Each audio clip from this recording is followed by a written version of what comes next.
నాకు నిన్నటితో ఒక క్లారిటీ వచ్చింది. ఏంటి ఆ క్లారిటీ అంటే, నిజమే ఉద్యోగాలు ఇచ్చారు వాళ్ళు. ఉద్యోగం అంటే అర్థం ఏంటండి? ఉపాధి. ఉపాధి అంటే అర్థం ఏంటండి? సాయంత్రానికి ఒక ఎంతో కొంత డబ్బులు వస్తే, లేకపోతే నెలకి కొంత బతికేదానికి డబ్బులు వస్తే దాన్ని ఉద్యోగం అంటాం, దాన్ని ఉపాధి అంటాము. ఇప్పుడు ఒక ఒక ఒక కూలి పని చేసే అన్నకి ఇదిగో ఒక చోటకి తీసుకెళ్ళి ఉపాధి హామీ పథకంలో పొద్దున్న నుంచి సాయంత్రం వరకు కలిపి తీవా, నీకు సాయంత్రానికి ఒక 500 రూపాయలు ఇచ్చాము అని ప్రభుత్వం చెప్తుంది. దానికి ఉపాధి హామీ పథకం అంటారు. అంటే ప్రభుత్వమే పని చూపించి వాళ్ళకి డబ్బులు ఇస్తుంది. మరి ప్రభుత్వమే కుటీర పరిశ్రమలు పెట్టి, ప్రభుత్వమే బ్రాందీ షాపుల్ని, లిక్కర్ షాపుల్ని ప్రాథమికంగా మీ ఇళ్లలో స్పిరిట్ని కలుపుకొని తయారు చేసుకోమని చెబితే, దాన్ని ఖచ్చితంగా దాన్ని తయారు చేసుకునేటువంటి ప్రతి ఒక్కరికి కూడా ఉపాధి వచ్చినట్టే కదా. దాన్ని స్పిరిట్ని తీసుకొచ్చి దాంట్లో కలర్ పోసి ఒక లిక్కర్ బాటిల్గా తయారు చేసినటువంటి ప్రతి ఒక్కరికి కూడా ఉపాధి దొరికినట్టే కదా. మరి వాళ్ళకి డబ్బులు వచ్చినట్టే కదా. సాయంత్రానికి వాళ్ళ దగ్గర పనిచేసేదానికి 100 మందో 50 మందో 70 మందో ఉంటారు, వాళ్ళకి ఒక గ్రామంలో ఉపాధి దొరికినట్టే కదా. ఈ ఉపాధిని కూడా ఆయన లెక్క వేసి బహుశా 3,50,000 ఉపాధి మందికి ఈ ఉపాధి కల్పించామని చెప్పారేమో, నాకైతే తెలియదు. కానీ ఖచ్చితంగా మాత్రం నేను ఈ సందర్భంలో గౌరవ ముఖ్యమంత్రి గారిని ఖచ్చితంగా అభినందించి తీరాలి. నిజంగా చెప్పినట్టుగానే ఎక్కడికక్కడ ఇల్లీగల్ లిక్కర్ తయారు చేసేయమని చెప్పేసి గ్రామ మండల స్థాయిల్లో, జిల్లా స్థాయిల్లో ఉపాధి హామీ పథకం లాగా ఉపాధి లిక్కర్ పథకాన్ని ప్రవేశపెట్టినటువంటి గౌరవ ముఖ్యమంత్రి గారికి, వారికి నిరంతరం సహకారాలు అందిస్తూ, నిరంతరం వారిని పరిపాలనలో మెళకువలు నేర్పిస్తూ 16 సంవత్సరాలు ఉప ముఖ్యమంత్రిగా పనిచేసినటువంటి వ్యక్తికి మొన్నటి వరకు డాన్సులు వేసుకుంటూ పాటలు పాడుకునేటువంటి ఒక ఉప ముఖ్యమంత్రి సలహాలు ఇస్తూ, నిన్నగాక మొన్న రాజకీయాల్లోకి వచ్చినటువంటి ఒక 40 సంవత్సరాల అత్యంత పిన్న వయస్కుడు నారా లోకేష్ గారి ఆధ్వర్యంలో ఇంతమందికి ఉపాధి కల్పించినటువంటి కూటమి ప్రభుత్వానికి ధన్యవాదాలు తెలపకుండా ఇంకా ఏం చేయాలి? ప్రజలు మీరే చెప్పండి. ఖచ్చితంగా వాళ్ళకి ధన్యవాదాలు తెలపాల్సిందే కదా. ఈ దేశంలో మనం అధికారంలోకి వస్తే నాణ్యమైన మద్యాన్ని అందిస్తామని చెప్పినటువంటి ఏకైక ప్రభుత్వం గౌరవ ముఖ్యమంత్రి చంద్రబాబు నాయుడు గారి ప్రభుత్వం. మద్యాన్ని ఏరులై ప్రవహిస్తాము, కల్తీ లేని మద్యం అంటే క్వాలిటీ మద్యము చీప్గా ప్రజలు ఎంత తాగినా కూడా లిమిటే లేకుండా ఇచ్చేటువంటి మద్యాన్ని ఇస్తామని ప్రకటించినటువంటి ఏకైక ప్రభుత్వం చంద్రబాబు నాయుడు గారి ప్రభుత్వం. మరి అలాంటి ప్రభుత్వంలో ఉపాధి కల్పించినటువంటి వారిని మనం అభినందించకుండా ఏం చేయాలి? నిజంగా తెలుగుదేశం పార్టీ కార్యకర్తలు, తెలుగుదేశం పార్టీ నాయకులు ఎంత హ్యాపీగా ఉన్నారు అంటే, నిజంగా ప్రభుత్వం వచ్చిన తర్వాత మొట్టమొదటిసారిగా మారిన చంద్రబాబు నాయుడిని చూసినటువంటి మొట్టమొదటి ప్రభుత్వం ఈ ప్రభుత్వం. నేను చంద్రబాబు నాయుడు గారు ప్రతి సందర్భంలో నేను మారాను తమ్ముళ్ళు, నన్ను నమ్మండి తమ్ముళ్ళు, నేను మారాను అంటే మారటం అంటే ఏంటో అనుకున్నాను. మారటం అంటే ప్రజల్ని ఇబ్బంది పెట్టకుండా, ప్రజలకి సంక్షేమ కార్యక్రమాలు ఇస్తూ, అబద్ధాలు చెప్పకుండా, ప్రజలకు సంబంధించినటువంటి ఉపాధిని అన్ని విధాలుగా వ్యవసాయ పరంగానో పారిశ్రామిక పరంగానో వృద్ధి చేస్తాడని అనుకుంటే, మారిన చంద్రబాబు నాయుడు ఉపయోగపడుతుంది ఎవరి కోసము అంటే, మారిన చంద్రబాబు నాయుడు ఉపయోగపడుతుంది కార్యకర్తల కోసం, మారిన చంద్రబాబు నాయుడు ఉపయోగపడుతుంది వారి మద్యం వ్యాపారుల కోసం, మారిన చంద్రబాబు నాయుడు ఉపయోగపడుతుంది వారి సామాజిక వర్గం కోసం, మారిన చంద్రబాబు నాయుడు ఉపయోగపడుతుంది దాచుకొని ఎంత తిన్నాము అంటే మనం కాదు, మన తాతలు తండ్రుల తరాలు కూడా తరగనంతగా అమరావతి పేరు చెప్పి కొంత దోచుకున్నాము, మద్యం పేరు చెప్పి దోచుకున్నాము, ఇసుక పేరు చెప్పి దోచుకున్నాము, ఖనిజాల పేరు పెట్టి దోచుకున్నాము, భూముల పేరు పెట్టి దోచుకున్నాము, మెడికల్ కాలేజీల పేరు పెట్టి దోచుకున్నాము, విద్యలో దోచుకున్నాము, వైద్యంలో దోచుకున్నాము, రవాణాలో దోచుకున్నాము, వాట్ నాట్. ఆఖరికి బుడమేరులో వరదలు వస్తే వరదల్లో కోట్ల రూపాయలు వసూలు చేసి, ఆ కోట్ల రూపాయల వసూలుకి ఈ రోజు వరకు ఎంత ఖర్చు పెట్టామో, ఏం ఖర్చు పెట్టామో ప్రజలకి కనీసం లెక్కలు చూపించిన దుర్మార్గకరమైన పరిస్థితుల్లో కూడా దోచుకొని తినేటువంటి పందికొక్కుల్లాగా తయారైపోయినటువంటి ఒక పందికొక్కుల సమూహానికి నాయకుడైనటువంటి చంద్రబాబు నాయుడు గారిని చూసి ఈ దేశమే గర్విస్తుంది. ఎస్, 16 సంవత్సరాలు ముఖ్యమంత్రిని అని చెప్పినటువంటి ప్రభుత్వ అధినేతగా ఉన్నటువంటి ముఖ్యమంత్రి చంద్రబాబు నాయుడు ఆధ్వర్యంలో నడుస్తున్నటువంటి ఈ ప్రభుత్వంలో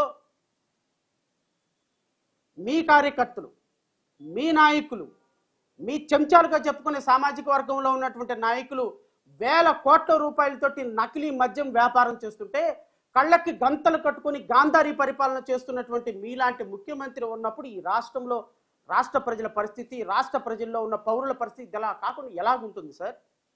ఒకసారి ఆలోచించండి. నా రాజ్యం రామరాజ్యం, నా రాజ్యంలో రేపులు చేసినా అడిగేవాళ్ళు లేడు, మర్డర్లు చేస్తే మాట్లాడేవాళ్ళు కరెక్టే. ఎందుకు లేరు? ప్రజలు ఎవరు మాట్లాడటంలా. ఒక పోస్ట్ పెడితే తీసుకెళ్ళి లోపలేస్తున్నారు, ఒక పోస్ట్ షేర్ చేస్తే తీసుకెళ్ళి లోపలేస్తున్నారు. సోషల్ మీడియాని కట్టడి చేయడానికి అధికారికంగా చట్టం తీసుకొచ్చినటువంటి మొట్టమొదటి రాష్ట్రంగా చరిత్ర పుటల్లో నిలిచిపోయేటువంటి ఒక అద్భుతమైనటువంటి ముఖ్యమంత్రి ఎవరైనా ఉన్నారంటే 16 సంవత్సరాల ముఖ్యమంత్రి చరిత్ర, 45 సంవత్సరాల రాజకీయ చరిత్ర కలిగినటువంటి మీరొక్కళ్ళే సార్, మీరొక్కళ్ళే. బహుశా ఇది మీరు తీసుకొచ్చారని మేము అనుకోవటంలా. మీ సుపుత్రుడు ఉన్నాడు చూశారు, రాబోయే కాలానికి కాబోయే ముఖ్యమంత్రి అని కలలకంటున్నటువంటి ముఖ్యమంత్రి. బహుశా ఆయనకు తెలియదేమో తెలుగుదేశం పార్టీకి చివరి ముఖ్యమంత్రి మీరే. తెలుగుదేశం పార్టీ 2029లో అంతరించిపోతుంది. తెలుగుదేశం పార్టీ అనేది కాలగర్భంలో కలిసిపోయే పార్టీ అని బహుశా మీ సుపుత్రుడికి తెలియదేమో. మీ సుపుత్రుడికి ఇంకో కొన్ని రోజుల్లో తెలుస్తుంది, కొన్ని సంవత్సరాల్లో తెలుస్తుంది. దాంట్లో ఏ అవకాశం లేదు, దాంట్లో ఏ విధమైనటువంటి ఆలోచన లేదు. కానీ ఇలాంటి కార్యక్రమాలన్నీ మీరు చేస్తున్నారో నాకు తెలియదు, మీ సుపుత్రుడు యొక్క ఆలోచనలతోటి చేస్తున్నారో మాకు తెలియదు. కానీ బట్ ఓవరాల్గా మాత్రం తలా పాపం తలా పిడికుడు అని ఈ భాగస్వామ్యంలో మాత్రం నా వాటా ఎంత, నా వాటా నాకు ఇచ్చేస్తే నేను మెదలకుండా వెళ్ళి ప్రశ్నిస్తానని పార్టీ పెట్టి నేను చక్కగా షూటింగ్లు చేసుకుంటాను, ప్రెస్ మీట్లలో పాల్గొంటాను. సక్సెస్ మీట్లు, ప్రెస్ మీట్లో కూడా లేదు ఈ మధ్యకాలంలో ప్రెస్ మీట్లు పోయి సక్సెస్ మీట్లు ఎక్కువైపోయినాయి మా ఉప ముఖ్యమంత్రి గారికి.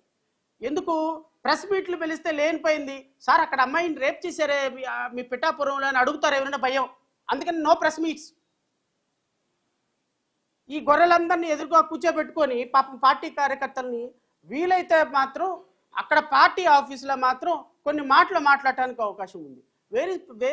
ప్రెస్ మీట్లు ఏమైపోయింది, పత్రికా మిత్రులతో ఎందుకు మాట్లాడటం లేదు పవన్ కళ్యాణ్ గారు అడుగుతారు. ఏమని? సార్ 16 నెలలు అవుతుంది, ఏం పీకారు సార్ మీరు ఈ రాష్ట్రంలో అంటే, ఏం పీకాము? ఒక అటర్ ఫ్లాప్ సినిమా తీసాము, ఇంకో యావరేజ్ సినిమా తీసాము, ఇంకో 2 యావరేజ్గా అటర్ ఫ్లాప్ సినిమాలు లైన్లో ఉన్నాయి. సో మనం ఏం చేసాము అంటే మన రెమ్యునరేషన్ పెంచుకున్నాం. మనం ఏం చేసాము అంటే మన సినిమాలకి ఎలివేషన్స్ ఇచ్చుకొని మన రాష్ట్రంలో ఉప ముఖ్యమంత్రి అని మర్చిపోయి ఒక గ్యాంగ్స్టర్గా మారి ఒక సినిమాలు తీస్తున్నాం. మనం రాష్ట్రంలో ఉప ముఖ్యమంత్రి అయినాము, పొద్దున మధ్యాహ్నం సాయంత్రం హెలికాప్టర్లో తిరుగుతున్నాము, పొద్దున మధ్యాహ్నం సాయంత్రం చార్టర్ ఫ్లైట్లో తిరుగుతున్నాము, పొద్దున మధ్యాహ్నం సాయంత్రం ఐఏఎస్లు ఐపీఎస్లు మన దగ్గర నుంచి వచ్చి సెల్యూట్లు కొడుతున్నారు. మన స్థాయి ఏంటి? మనం ఉప ముఖ్యమంత్రి కాబట్టి కొడుతున్నారు, లేకపోతే మనం కనీసం ఐఏఎస్ ఆఫీసర్ దగ్గరికి వెళ్ళి నుంచోటానికి కూడా పనికిరావన్న విషయం మర్చిపోయి రాష్ట్రంలో ఉప ముఖ్యమంత్రి అయ్యారు కాబట్టి, ప్రజలు అధికారం ఇచ్చారు కాబట్టి ఇష్టం వచ్చినట్టు ప్రజాధనం దుర్వినియోగం. నా వాటా నాకు ఇచ్చేయండి సార్, నేనేం మాట్లాడను సార్. ఎందుకు? మనం టెంట్ కొట్టు సామాను కదా, డబ్బులు ఇస్తే మన ఇంట్లో సామాను అతికిస్తాం, డబ్బులు ఇస్తే ప్రశ్నిస్తాం. నాకు తెలిసిన ఇన్ఫర్మేషన్, మేబీ ఇది రైట్ ఆర్ రాంగ్ నాకైతే తెలియదు, నాకు తెలిసిన ఇన్ఫర్మేషను ప్రశ్నించడానికి డబ్బులు తీసుకొని ప్రశ్నించకుండా ఉండటానికి డబ్బులు తీసుకున్న ఏకైక వ్యక్తి ఈ రాష్ట్రంలో మన ఉప ముఖ్యమంత్రి పవన్ కళ్యాణ్. ఎంత అదృష్టం అంటే అయింది, ఒక టీచర్కి పాఠాలు చెప్పినా జీతమే, పాఠాలు చెప్పకపోయినా జీతమే లాగా ఒక వ్యక్తికి ప్రశ్నించడానికి డబ్బులే. గత ప్రభుత్వంలో ప్రశ్నించడానికి కోట్ల రూపాయలు, ప్రశ్నించకుండా ఉండటానికి కూడా కోట్ల రూపాయలు. మీరేం చేయొద్దండి, మీరు ఎంత దోచుకుంటారో దోచుకోండి. మద్యంలో నెలకు 1000 కోట్లు దోచుకుంటున్నారా? నాకు 100 కోట్లు ఇచ్చేయండి చాలు, నేనేం మాట్లాడను, నాకు అవసరమే లేదు. అది కాదు మా పవన్ కళ్యాణ్ అంటారా? అసలు మా పవన్ కళ్యాణ్ రాష్ట్ర చరిత్రని, దేశ చరిత్రని మార్చడానికి వచ్చినాడు. అసలు మా పవన్ కళ్యాణ్ అద్భుతమైనటువంటి, నేను అడుగుతా చెప్పండి జనసేనకి, జన సైనికుల్ని నేను ఒక మాట అడుగుతాను, చెప్పండి. నాకు తెలిసి పిఠాపురంలో నాకు తెలిసి సోషల్ మీడియాలో అరెస్టులు జరగటం లేదు అని గళమెత్తి ఈ రాష్ట్ర ప్రభుత్వం వరస్ట్గా పనిచేస్తుంది, అవసరమైతే నేనే తీసుకుంటాను, నేను హోమ్ మినిస్టర్ తీసుకుంటానని చెప్పిన పవన్ కళ్యాణ్ మాట్లాడిన తర్వాత ఒక్క సందర్భంలో కూడా ఈ 8 నెలల నుంచి ఎందుకు రాష్ట్ర ప్రభుత్వం మీద ఒక్క ప్రశ్న, ఒక ప్రశ్నించే తత్వం ఉన్నాను అని ఫీల్ అయ్యే మీరు ఎందుకు ప్రశ్నించలేదు? సమాధానం